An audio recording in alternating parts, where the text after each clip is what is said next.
Alright, so I'm starting off with my pants block. I do have a tutorial on how you can make a custom pants block for yourself to fit your measurements. So for right now, I'm just going to start with the front part and I'm just tracing it. I didn't trace the whole entire leg since it's going to be shorts that I'm making. So what I did was I then measured 1.5 inches down from the waistline, and then I drew a horizontal line to connect these 2 points. The reason why I did this is because I don't want my shorts to be as high as these pants are. I want them to come down a little lower. So the next thing I did was I made a mark based on how long I want my pants to be. So that's 14 inches, and I did the same thing on the center seam line. And then I just am going to draw a curved line to connect those 2 points to be the bottom of the shorts. And then for the facing pattern, I made a mark 2 inches down from the new waistline on both sides. And I'm just going to connect those 2 points with a horizontal line. And then the next thing I did was I took another piece of paper and I traced that facing pattern.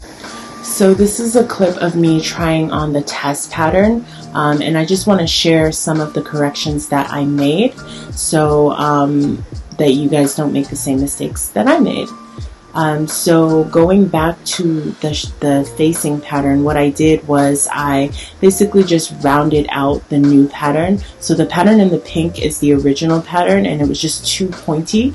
So this pattern in the green is a bit more rounded. The next thing I did was I labeled the pattern. So I titled it Skort Front Cut 2 Times, Flip one of the pieces and seam allowance is not included. And after that I just cut out the pattern. So then I took the back part of my pants block pattern and I just traced it.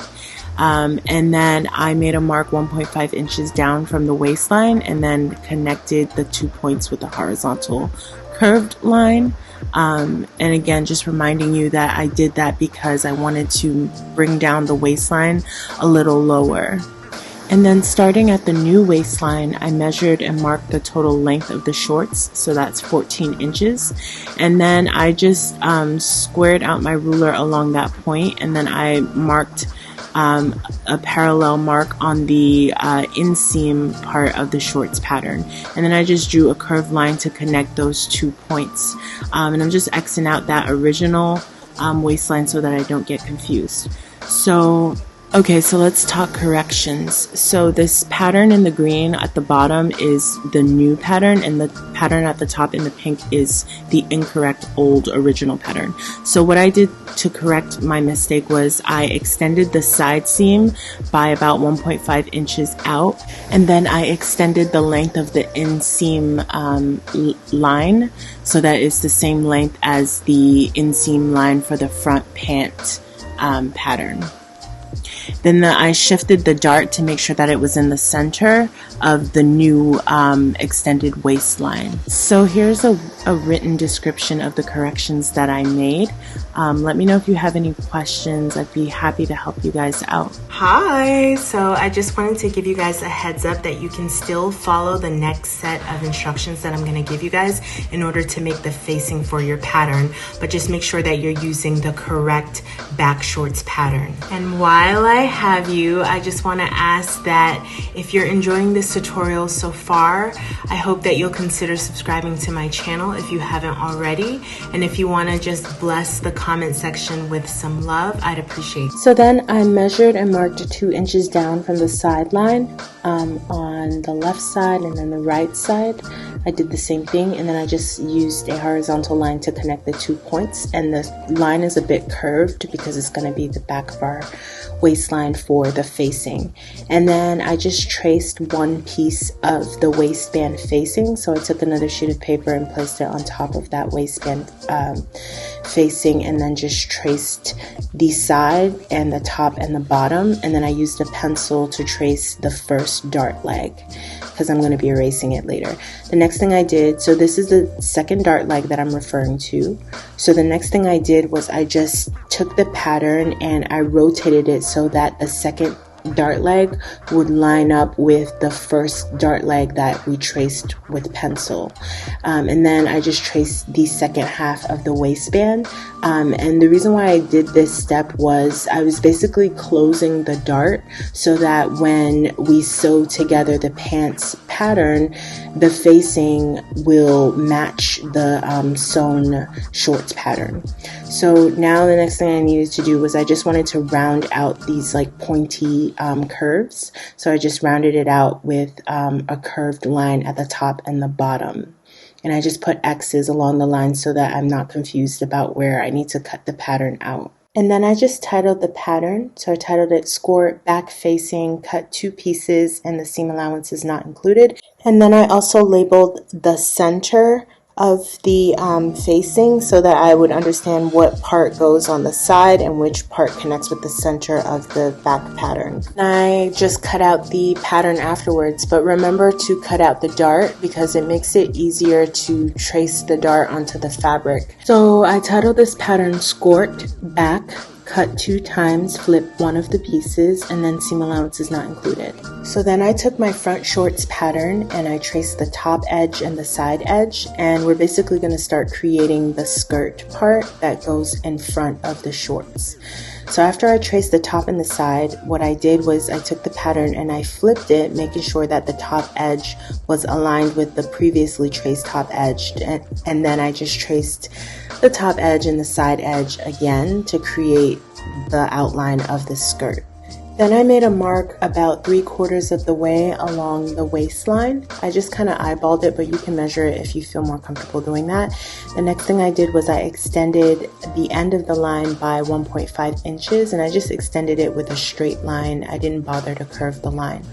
So for reference, I just put the Skort front pant pattern back on, and I just traced the bottom edge just so that I can make sure that my skirt pattern that I'm creating is longer than the shorts, than the front of the shorts, if that makes any sense. So going back to the end of those two vertical lines, I just connected them with a horizontal line. And I went back up to that mark that we made on the waistline, and I just extended it so that it would hit the bottom edge where that horizontal line is. And then I just made a mark about halfway down that vertical line. I eyeballed it, but again, if you feel more comfortable using a ruler, then you can do that. The next thing I did was I measured about 3.5 inches to the left of the vertical line, and I made a mark. And this is where my slit is going to be. But if you want your slit to be more open, then you can go even further away from that vertical line. Then I made a mark about 1 inch to the right of the vertical line because that's going to be the second half of the skirt front. And then I just connected each point to that center point of the vertical line, and I connected them with a slanted line.